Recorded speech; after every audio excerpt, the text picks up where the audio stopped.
This is Kinda Murdery Season 1, Ghost Towns of the Mojave Desert, presented by Criminal Content.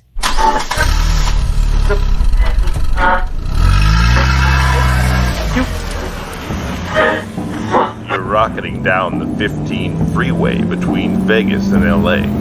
It's a scorched wasteland of Airstream meth labs and unrelenting heat. This is no place you'd want to stop. But the car's on fumes, so you take the exit and you pull up to the gas station. It's abandoned, a concrete canvas that some local Michelangelos turned into the Sistine Chapel of spray paint penis.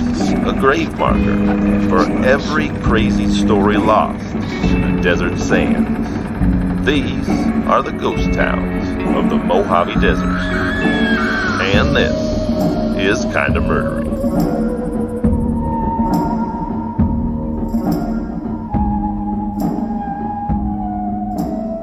Hey everybody, and welcome to Kinda Murdery Season 1, Ghost Towns of the Mojave Desert. I'm your host, Zevon Odelberg. Thanks for deciding to be here. Hey everybody, I'm here today with Brendan DuBois. I did want to ask you, Brendan, here we are on a show called Kinda Murdery, and I'd love to know from you, do you have any Kinda Murdery stories from your own life that you could share with us? Yeah, I do. I live in New Hampshire and sort of laugh at you folks out on the West Coast who think murder is something, wonderful and bright and all that. We have, we were settled in the 1600s, so not only do we have murder up here, we have, ghosts, spirits, Indians, strange creatures in the woods, the spirit of H.P. Lovecraft, so forth and so on. Whoa. But one odd story, wasn't really odd, but I used it for a later novel, is along the seacoast in New Hampshire when I was a kid, there were abandoned forts that were built for World War II, coastal guns, spotting areas for U-boats, and they're just left in place. Now, of course, they've all been filled in with cement or welded shut because, we have to be protected from anything. But back then, you'd go exploring. And I remember one summer day with a couple of friends of mine, one of them said, "Look, come with me. You'll never be in a place so dark in your life." And it was a narrow passageway of concrete that you had to walk through. And I think there were four of us. And as you walked through the passageway, you had to walk with your feet apart because there was a little stream running down the center.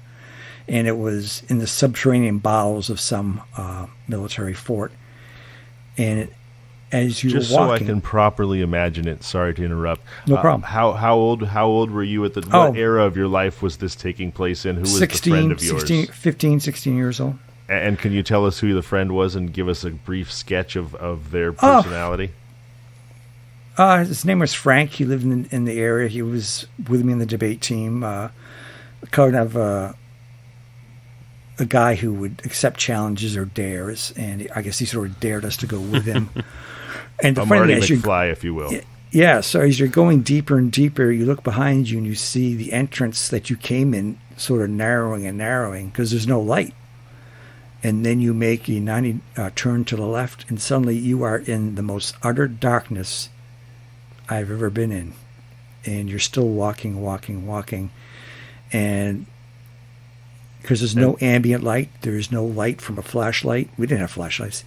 We were just trusting the guy ahead of us that he knew what he was doing. And to be clear, when he said, "Come with me, I'll show you the darkest place you've ever seen in your life," did this appealed to you, or you felt like you'd bbeen dared and had both, to do it? I guess. Yeah, both. So, okay. And then we turned, and again, it was so. You hold your hand up to your face, you could not see it. It was that dark. There was no ambient light, no starlight, no nothing. And as we're walking, I'm thinking, if something bad happens here, I'm punching the guy behind me and turning around and running like hell out of here. Because, for all we knew, the guy who was leading us, there might have been a pit or fissure that opened and he could have fallen in. And why punch the guy behind you, just to leave an easier victim for whatever's coming? I'm getting out of there, and No one's getting in my way. But probably one of the scariest moments. You just don't realize how dark, pitch black dark can be.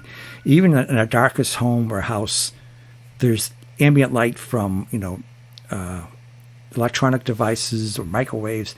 There's something there. This is the most absolute dark I've ever been in. And I used that many years later, in my Lewis Cole novel, Buried Dreams. No, it wasn't Buried Dreams, it was Killer Waves, where my protagonist, Lewis, is in a similar situation in an abandoned fortress trying to rescue someone, and his flashlight goes out and doesn't restart, and it's utter dark.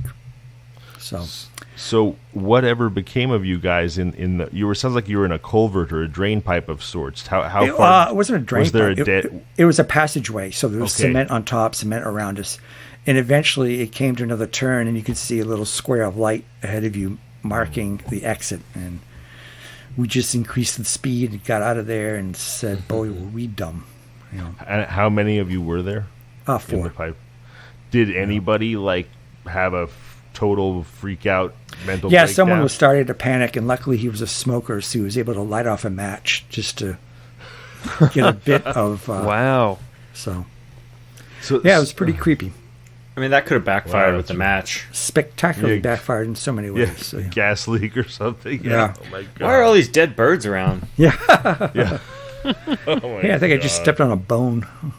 So that's my creep story. Oh my goodness! And that's somewhere on the coast, some undisclosed location on the coast. Yeah, I was up in Newcastle, New Hampshire, but of course now it's all those places have been filled in with cement, and the doors have been welded shut, and just too bad. Yeah, it's just like at my old elementary school where there are no more teeter-totters. We used to have this incredible all metal merry-go-round over a gravel pit that you could just hang on to one bar and get going ungodly fast until you flung off. And now as a parent in today's age, that seems dangerous as hell. But as a kid, it was so much fun.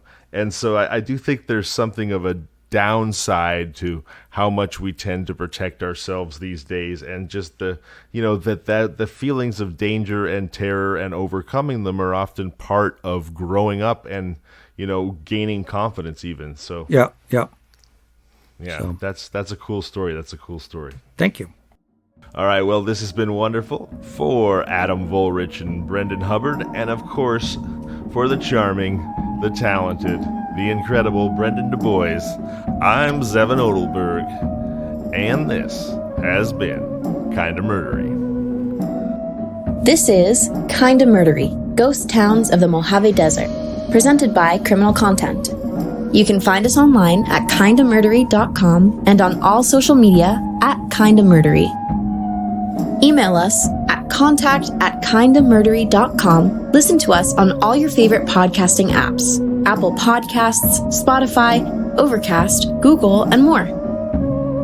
Don't forget to rate, review, subscribe, and tell your friends about the show.